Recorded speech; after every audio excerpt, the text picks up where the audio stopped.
Et bienvenue sur Zedon, je suis Zed, et pour ce 10e épisode de A to Z, nous arrivons enfin au Rare 4.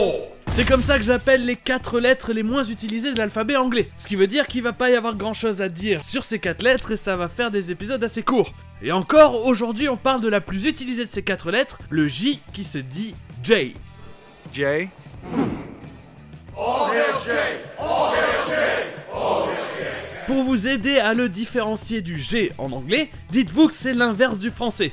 Le G c'est J en anglais et le J c'est J. Vous inversez le son I et E de chaque lettre et rajoutez le son de devant, J et J.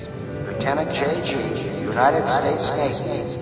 Et ça va pas être un épisode très long parce que le J n'a qu'une prononciation dans les mots anglais. Tout comme pour la lettre toute seule, c'est J, comme s'il y avait un D devant, comme dans les mots job, Wow.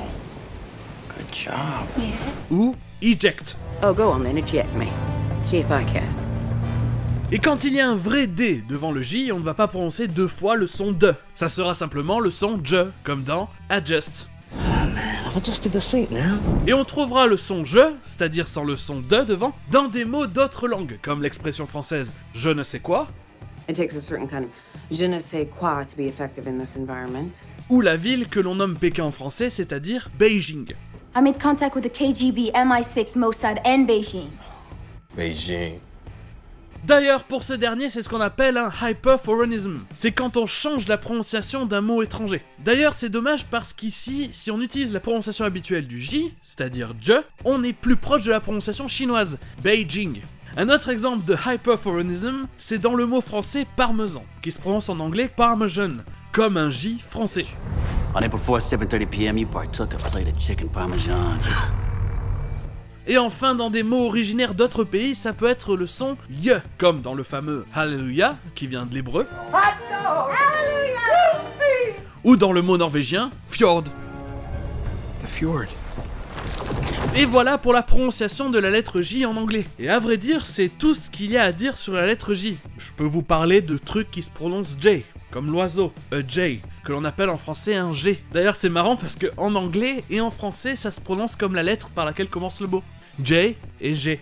Bon ok, c'est pas vraiment intéressant. Bon, mais prenez Jay-Z, ça c'est un rappeur connu par exemple. Bon, ça a aucun rapport avec la lettre J parce que son vrai nom c'est Sean Carter, et il semblerait que son nom soit un mix de celui de son mentor Jazz O et de la ligne Z du métro new-yorkais. Donc en fait ça irait plus dans un épisode sur la lettre Z. Ok, c'est bon, G.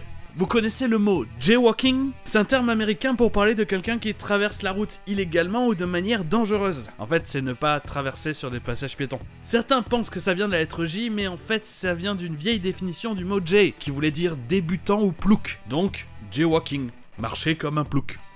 Makes you happy, huh? We'll cross. I'll do it.